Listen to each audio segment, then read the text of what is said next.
Hello everyone! In this video we will continue to examine topic 5.1 electric fields, and in particular the concept of potential difference. So in the previous video we connected this idea of electric potential energy to what was happening in a simple circuit.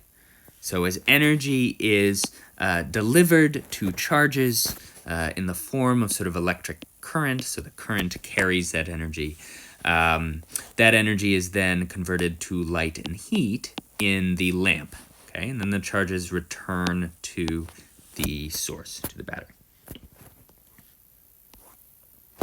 So what we're going to do is define a really, really important quantity known as the electric potential difference.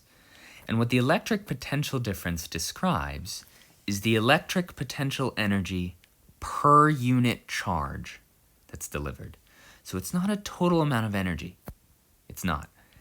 It's instead how much energy the battery is delivering to the charges for every unit charge. And if you wait longer, it will deliver more energy. That's why we can't use energy. We need sort of a quantity that doesn't depend on how long the circuit has been turned on, more or less. And this idea is the potential difference, okay? The electric potential energy per unit charge delivered to the charges in the circuit. Let's say that amount of electric potential energy per unit charge is something like 5.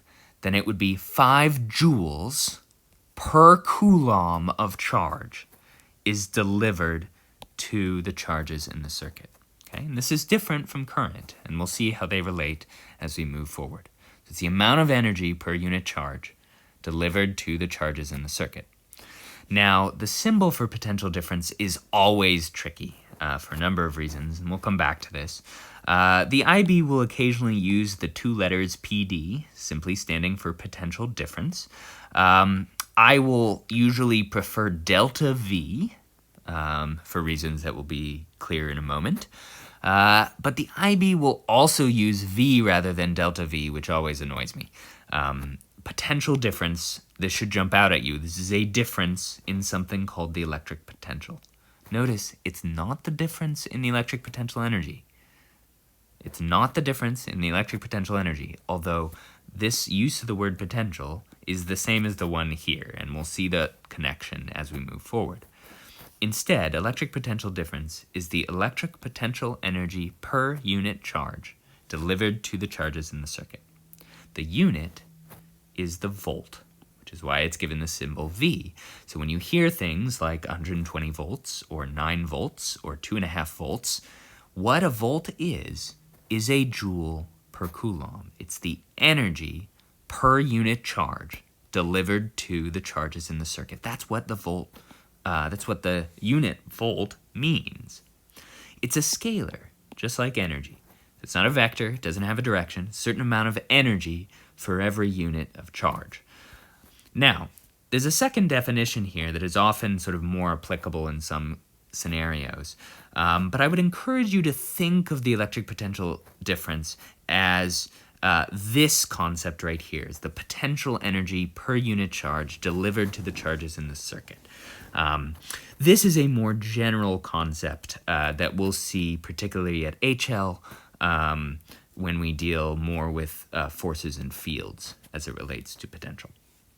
And this definition is that it is the work done per unit charge to move a charge from one point to another. So how much energy does it take to bring a charge from here to here, for example?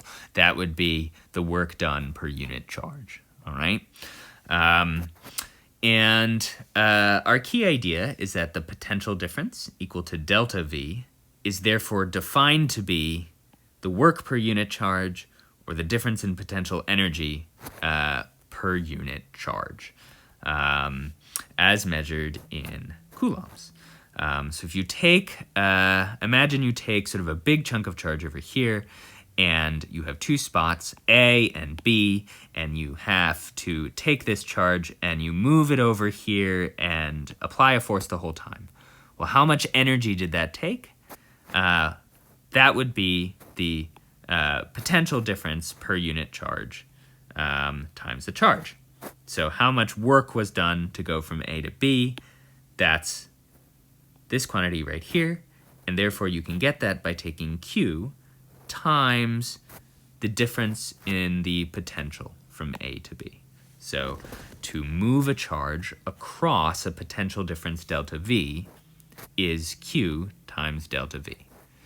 Another way of saying that, and I'm going to try a number of different ways because this idea is pretty confusing, is that if delta V for this battery, let's say this battery is labeled as 10 volts, then the amount of energy it takes to bring a charge, say, from this negative end to the positive end in the battery is 10 joules per coulomb. So if you have 1 coulomb of charge over here, and you take it across a difference of 10 volts, you've now given it 10 joules worth of energy. And that's how these ideas connect. So this is the definition of potential difference, but often we'll use it in this form. We take the amount of charge, we multiply by the potential difference, and that gives us the energy delivered or the work done, depending on the circumstance. Okay? And the key idea here is that potential, right? You have this idea of potential difference, is going to be a value at any particular point. So if this is at 10 volts, say, and this is at 5 volts, that's not a very good example. If this is at 10 volts and this is at 3 volts, then the difference in the potential between A and B is 7 volts. And if you move 2 coulombs of charge from A to B, then it would be 2 coulombs times 7 volts is 14 joules of energy required to do that. That's the general idea behind potential difference. It is a confusing concept, and we're going to get used to it in a lot of different ways. And I'm going to try to help you develop an intuition for it, and then also help you use these equations to analyze it and to calculate things. One final quick note on just what to have in your head when you see the phrase potential difference, okay? Potential difference is sometimes explained to early users of electricity as the push. And I always wince a little bit at that because it's not a force. But you can think of the electric potential difference of a battery as being sort of the oomph provided by the battery. Like it's giving the charges some energy. How much energy? That's the difference between a 9 volt and a 200 volt source, for example. That's what voltage is. Oh, I should mention that now. The phrase voltage is something I want you to avoid, okay? Why? Well, from a physics perspective, voltage is kind of like saying, you know, you can measure your length in meterage, or you can measure your velocity in meters per secondness. It's a little like using the unit to refer to the quantity, and we want to avoid that. The other thing that's a little bit tricky about voltage is that more often than not, it does refer to electric potential difference, but every once in a while it refers to potential and not potential difference, which is an idea we haven't really covered yet. As a result, it can be pretty confusing. So I would encourage you to avoid the word voltage and instead use this phrase potential difference when you mean the electric potential energy per unit charge.